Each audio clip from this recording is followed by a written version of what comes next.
तो hi everyone, welcome to education point. So जैसे कि आपको पता है कि हम क्लास 11th की जो एनसीईआरटी है ज्योग्राफी की, उसे कवर कर रहे थे एंड उस बुक का नेम था fundamental of physical geography.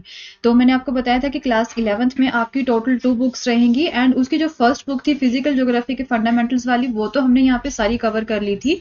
Total उसके जो है 16 चैप्टर्स थे, राइट। तो आफ्टर जो उसकी सेकेंड बुक है वो हम यहाँ पे छोड़ रहे हैं। क्यों छोड़ रहे हैं? क्योंकि उसमें वही वाले टॉपिक्स जो है वो रिवाइज किए हुए हैं उन्होंने, जो हमने क्लास 6 से लेके क्लास 10 तक कवर किए हैं, right.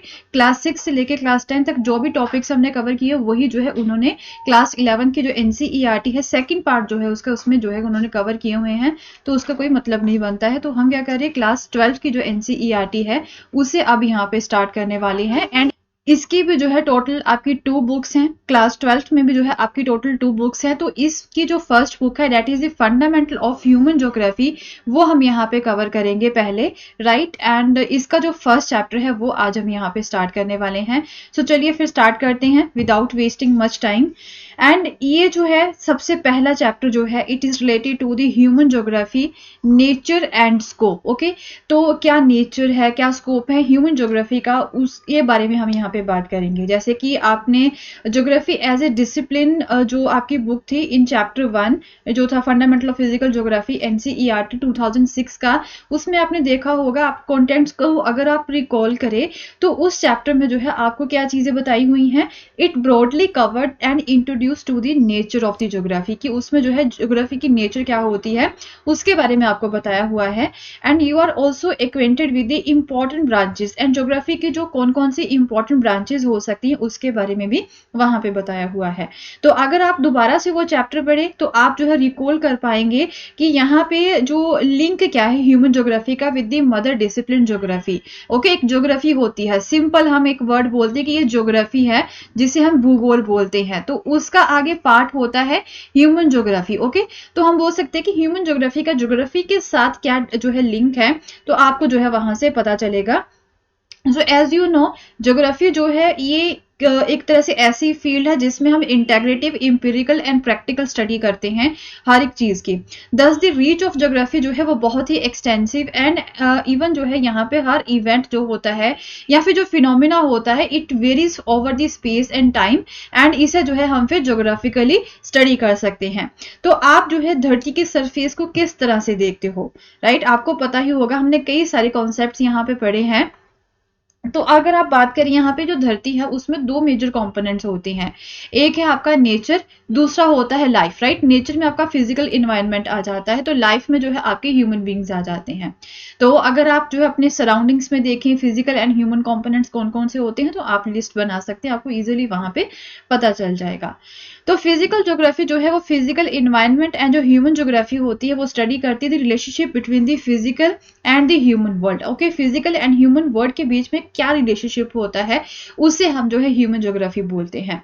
And the special distribution of human phenomena, ये भी आपको यहाँ पे पता चलेगा कि कौन सी जगह पे आपको जो है कितने ह्यूमन बींग देखने को मिल रहे हैं एंड ये कहाँ से यहाँ पे आए हैं, एंड उनका सोशल एंड इकोनॉमिक डिफरेंसेस क्या है between the different part of the world, वो भी आपको जो है ह्यूमन ज्योग्राफी में पता चलेगा। Okay, and you are already aware the fact that the core concern of geography as a discipline is to understand the earth as a home of human beings। okay, तो आपको पता ही है कि geography को पढ़ने का हमारा मकसद क्या है, कि ज्योग्राफी जो है उसमें हमें यह समझना है कि धरती जो है वो किसका होम है, वो ह्यूमन बींग्स का होम है, एंड कौन से जो एलिमेंट्स है जिसकी वजह से ये ह्यूमन बींग्स जो है वो यहाँ पे सस्टेन कर पा रहे हैं। सो दस emphasis on the study of nature and human beings, तो इम्फेसिस किसके ऊपर है, नेचर एंड ह्यूमन बींग्स की स्टडी जो है उसके ऊपर हमारा फोकस है ज्योग्राफी में। तो you will realise that geography जो है it get subjected to dualism and the wide ranging debate started whether geography as a discipline should be law making और द डिस्क्रिप्टिव, राइट। तो यहाँ पे भी कई सारी थ्योरीज चल रही हैं कि ज्योग्राफी को लॉ मेकिंग में भी हमें जो है ऐड करना होगा या फिर नहीं करना होगा। तो ये काफी सारी ऐसी अभी डिबेट्स जो है वो यहाँ पे चल रही हैं। So whether its subject matter should be organized, इसका जो सब्जेक्ट मैटर है उसे ऑर्गेनाइज करना होगा, एंड जो स्टडी है यहाँ पे उसकी अप्रोच किस तरह की होनी चाहिए, रीजनल होनी चाहिए, सिस्टमैटिक होनी चाहिए, इसके भी जो अभी डिबेट्स यहाँ पे चल रही हैं। सो वेदर ज्योग्राफिकल फिनोमिना भी इंटरप्रेटेड थ्योरेटिकली या फिर through the historic institutional approach के थ्रू जो है हम ज्योग्राफिकल फिनोमिना को पढ़ सकते हैं। So these have been issues for the intellectual exercise, but finally you will appreciate that the dichotomy between the physical and human is not very valid, and one because human and nature are inseparable elements, okay, and should be seen holistically. तो ये तो ऐसी exercises हैं जो चलती ही रहती है, time to time लोग डिबेट करते ही रहते हैं कि किस तरह से हमें स्टडी करना होगा, बट जिस तरह से भी इसे स्टडी किया जाए इन्हें जो है काफी होलिस्टिकली जो है स्टडी करना होगा, क्योंकि ये दोनों ही इनसेपरेबल एलिमेंट्स हैं, ओके। हाउएवर जो है ये एक दूसरे के ऊपर डिपेंडेंट है, बट फिर भी जो है ये बहुत ही डिफरेंट है। So it is interesting to note that कि दोनों ही फिजिकल एंड ह्यूमन फिनोमिना जो है they are describe in the metaphors, इन्हें जो है मेटाफोर्स के साथ जो है डिस्क्राइब किया जाता है, कुछ सिंबल्स का यूज किया जाता है in the human autonomy, okay. जैसे कि धरती के फेस की आप बात करते हो, आई ऑफ द स्टॉर्म, स्टॉर्म की आई की आप बात करते हो, माउथ ऑफ द रिवर की आप यहाँ पे बात करते हो, स्नाउट ऑफ द ग्लेशियर की बात करते हो जिसे हम नोज बोल सकते हैं, नेक ऑफ द इस्टमस की आप यहाँ पे बात करते हो, या फिर सॉइल की प्रोफाइल क्या है। तो ये सारे फैक्ट्स क्या हैं, ह्यूमन का भी फेस होता है, ह्यूमन की आई होती है, ह्यूमन का माउथ होता है, उसका नोज होता है, तो उसे हम किसके साथ ऐड कर रहे हैं, धरती है, यहाँ पे स्टॉर्म है, तो कुछ जो फिजिकल एलिमेंट्स होते हैं ना उसके साथ जो है हम इसे यूज कर रहे हैं, तो इसे हम ह्यूमन एनाटॉमी बोलते हैं। सिमिलरली रीजन्स, विलेजेस, टाउन्स जो है उन्हें हम जो है ऑर्गेनिजम्स के तौर पर डिस्क्राइब करते हैं। एक जर्मन ज्योग्राफर है, उन्होंने स्टेट कंट्री को जो है एज ए लिविंग ऑर्गेनिज्म के तौर पर डिस्क्राइब किया था। And network of road, railways and waterways have often been described as the arteries of the circulation। कहते हैं कि हमारी जो नाड़ियां होती है ना बॉडी में, तो उसमें सर्कुलेशन होता रहता है ना, जैसे यहाँ पे आपका ब्लड का, वैसे ही एक जो कंट्री होती है उसमें जो आपका network of road and railways होता है ना, वो उसकी नाड़ियां होती हैं, उसके जो ब्लड वेसल्स होती हैं जिसमें जो है सर्कुलेशन यहाँ पे चलता रहता है। So can you collect such terms and expression from your own language. So basic questions now arises, can we separate nature and human. क्या अब ये क्वेश्चन अराइज होता है कि हम नेचर एंड ह्यूमन को सेपरेट कर सकते हैं, एंड किस तरह से कर सकते हैं, ओके। तो अभी बात करते हैं nature of the human geography के बारे में। कहते हैं कि ह्यूमन ज्योग्राफी जो है वो क्या स्टडी करती है, inter relationship between the physical environment and the socio-cultural environment created by the human beings through the mutual interaction with each other। कि एक ऐसा रिलेशनशिप जो यहाँ पे बना होता है physical environment and socio cultural environment के बीच में, जो कि ह्यूमन बींग्स ने खुद बनाया होता है उनकी म्यूचुअल इंटरेक्शन की वजह से। तो आपने जो है ऑलरेडी क्लास 11 की जो NCERT है elements of the physical environment वो पढ़ी होगी, तो उसमें आपको पता चल ही गया होगा। या फिर जो फंडामेंटल ऑफ फिजिकल ज्योग्राफी है NCERT 2006 की, उसके बारे में भी आपको पता चल गया होगा। So you know that these elements are landforms, soils, climate, water, natural vegetation and diverse flora and fauna। ये सब चीजें हम ऑलरेडी कवर कर चुके हैं, तो इन एलिमेंट्स को आप देख चुके हो। So can you make a list of elements which human beings have created through their activities। क्या आप कुछ ऐसे एलिमेंट्स की लिस्ट बना सकते हैं जिसे ह्यूमन बींग्स ने खुद जो है अपनी एक्टिविटीज के थ्रू जो है क्रिएट किया है, जैसे कि हाउसेज हो गए, विलेजेस हो गए, सिटीज, रेड रोड नेटवर्क हो गए, इंडस्ट्रीज हो गए, या फिर कुछ डेली यूज की आइटम्स होगी। And all other elements of the material culture have been created by the human beings and physical environment के जो रिसोर्सेज है उन्हें यूज करके उसने बनाया है। जो फिजिकल इन्वायरमेंट है इसे जो है ह्यूमन बींग्स ने बहुत ही अच्छे से मॉडिफाई किया है, एंड इवन ये फिजिकल इन्वायरमेंट ने भी जो है एक तरह से इसका काफी इम्पैक्ट डाला है, किसके ऊपर, ह्यूमंस के ऊपर, ओके। तो यहाँ पे ना बच्चे कुछ डेफिनेशंस यहाँ पे दे रखी हैं जो डिफरेंट साइंटिस्ट या फिर ज्योग्राफिस्ट ने ह्यूमन ज्योग्राफी क्या होती है उसकी डेफिनेशंस दी हुई है। तो रेडसेल है, उनके अकॉर्डिंग ह्यूमन ज्योग्राफी क्या है, एक सिंथेटिक स्टडी है of the relationship between human की सोसाइटी एंड अर्थ की सरफेस में। LNC सैंपल ने बोला है कि ये क्या है, the changing relationship between the unresting man and the unstable earth. उसके अलावा पॉल वेडल हैं, उन्होंने बोला है conception resulting from a more synthetic knowledge of the physical law governing our earth of the relations between the living beings which inhabit it, okay.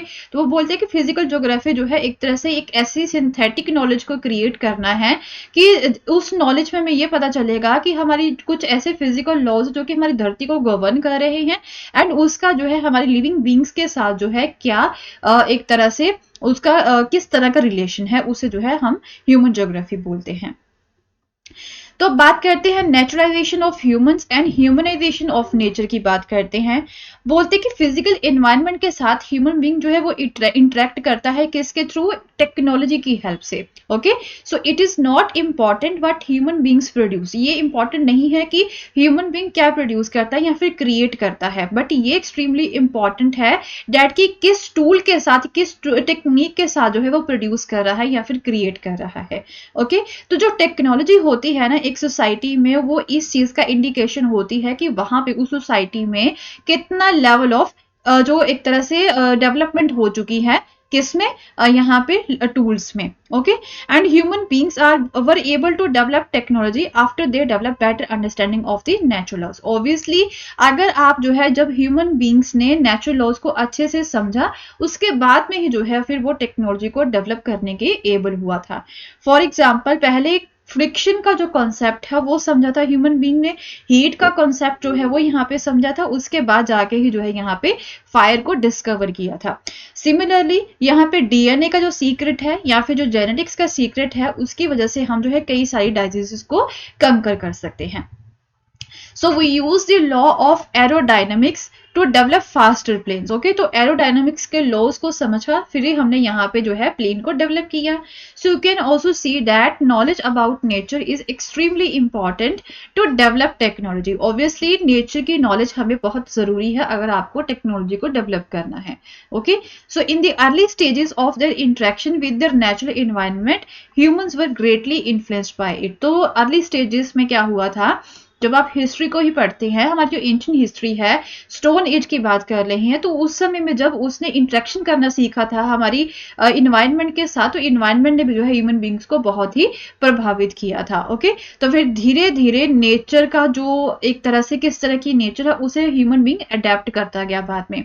So this is because the level of technology was very low. उस समय में level of technology बहुत ही लो था, धीरे धीरे यहाँ पे social development हुई थी डिफरेंट स्टेजेस में। सो ये जो इंट्रैक्शन था between the primitive human society and strong forces of nature was termed as the environmental determinism. Okay, ये जो इंट्रैक्शन होता है एक ह्यूमन सोसाइटी का with the strong forces of nature, उसे हम एनवायरमेंटल डिटर्मिनिज्म बोल देते हैं। So at that stage of very low technological development, तो जब पहले अगर हम एंशिएंट हिस्ट्री की बात करें, तो जब यहाँ पे बहुत ही कम टेक्नोलॉजिकल डेवलपमेंट हुआ था, तो हम ये इमेजिन कर सकते हैं कि जो ह्यूमन बीइंग था वो नेचुरलाइज था, एंड जिसने जो है फिर नेचर को सुना, एंड वो जो है नेचर की जो गुस्सा होता है उससे भी वो डरता था, एंड वो नेचर को उसको पूछता भी था। बट अगर हम आज की बात करें, हम नहीं सुनते किसी को भी। ठीक है, तो यही चीज जो है यहाँ पे ह्यूमनिज्म ऑफ नेचर के बारे में इन दो पिक्चर्स में जो है बताई हुई है। तो ये एक स्टोरी है। ओके, ये एक स्टोरी है। तो ये कहाँ पे लोग रहा करते थे, वो गांव में रहा करते थे, 3 हर्ट्स थे वहां पे जो है, not even birds and stray dog या usually crowd villages can be seen in this areas. Mean जानवर वगैरह भी वहां पे नहीं रहते थे, तो बहुत ही हल्के से कपड़े ये पहनते थे, एंड इनके पास जो है अच्छे हथियार भी नहीं थे। तो एक तरह से हम बोल सकते हैं कि ये एक पुरानी कहानी जो है वो लिखी हुई है, not important from the exam point of view, तो इसे हम जो है नहीं कवर करेंगे। ओके, बट अगर आप पढ़ना चाहते हैं तो आप पढ़ सकते हो। तो ये जो स्टोरी है ना बॉक्स में, वो क्या रिप्रेजेंट करती है, direct relationship of a household belonging to an economically primitive society with the nature, की एक ऐसा घर है जो कि कहाँ पे रह रहा है, यहाँ पे जंगल में रह रहा है, एंड उसका नेचर के साथ काफी अच्छा संबंध है। तो आप जो है और भी प्रिमिटिव सोसाइटीज के एग्जाम्पल्स को देख सकते हो कि वो जो है किस तरह से, कितनी हार्मनी से जो है नेचुरल इन्वायरमेंट के साथ जो है वो रहा करते थे। राइट, उनकी नेचर को वो समझते थे, नेचर को ज्यादा ऑल्टर करने की जो है वो कोशिश नहीं करते थे। So you will realise that in all such cases nature जो है वो पावरफुल फोर्स है, उसे पूजा जाता था। राइट, उसे कंजर्व किया जाता था। तो there is a direct dependence of the human being on nature for resources, क्योंकि रिसोर्सेज के लिए ह्यूमन बीइंग जो है डायरेक्टली डिपेंडेंट होता है किसके ऊपर, नेचर के ऊपर, जिसके थ्रू वो सस्टेन करता है। ओके, सो धीरे धीरे ये जो सोसाइटीज ने फिजिकल इन्वायरमेंट को क्या बना दिया, मदर नेचर बना दिया। Okay, So people begin to understand their environment and forces of nature within the passage of time.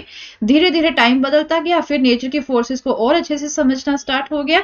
तो जब सोशल एंड कल्चर डेवलपमेंट हुई, ह्यूमन जो है वो भी डेवलप हो गया बेटर एंड मोर एफिशिएंट हो गया टेक्नोलॉजी में. ओके, तो अब क्या हो गया, they move from the state of necessity to the state of freedom. तो धीरे धीरे जब डेवलपमेंट हो गई, अच्छे टूल्स आ गए, तो ह्यूमन जो है वो आजाद हो गया. ठीक है, ऐसी पॉसिबिलिटी उसने क्रिएट कर ली कि उसे जो है खुद ही इन्वायरमेंट से रिसोर्सेज को जो है क्रिएट कर सकता था. Okay, so human activities create the cultural landscape. तो इसी की वजह से जो है हमारा कल्चरल लैंडस्केप भी बना है. So the imprints of the human activities were created everywhere. हर जगह पे हमें जो है ह्यूमन एक्टिविटीज के जो छाप थे वो दिखने हो स्टार्ट हो गए.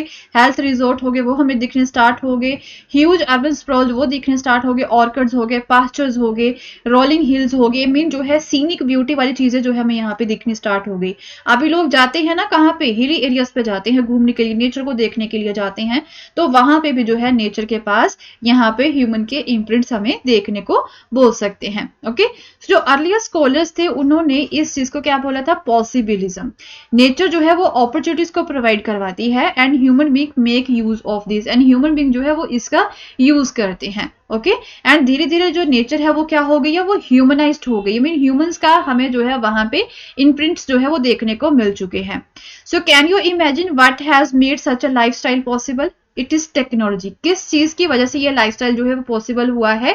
टेक्नोलॉजी की वजह से. That allowed the people of the तोरंदम and others to overcome the constraint imposed by the nature. जब हमारे पास टेक्नोलॉजी है तो धीरे धीरे कई सारे ऐसे कंस्ट्रेंट्स जो नेचर के द्वारा डाले जाते हैं, रुकावटें डाली जाती है, उसे हम जो है उबर सकते हैं. ओके, सो एक ज्योग्राफर है ग्रिफिथ टेलर, उन्होंने जो है एक और कॉन्सेप्ट बताया था जो कि एक मिडिल पाथ को बताता है, मध्यम मार्ग को, between the two idea of environmental determinism and the possibilism. उसने न्यो डिटर्मिनिज्म का जो है एक आइडिया बताया था और स्टॉप या फिर गो डिटर्मिनिज्म का. Okay, those who you live in the cities and those who have visited a city might have seen that traffic जो है उसे किस तरह से हम रेगुलेट करते हैं, क्रॉस रोड्स के ऊपर जो है लाइट्स होती है उसके थ्रू. सो रेड लाइट का मतलब होता है रुक जाओ. ठीक है, उसके बाद में जो है gap between the red and green light के बीच में भी एक अम्बर लाइट होती है. देन गेट सेट होता है, ग्रीन लाइट का मतलब होता है गो. ओके, सो इसे हम जो है इस तरह से थोड़ा सा डिटरमाइन कर सकते हैं. ओके, सो कॉन्सेप्ट जो है ये शो करता है neither is there a situation of absolute necessity nor there is a condition of absolute freedom.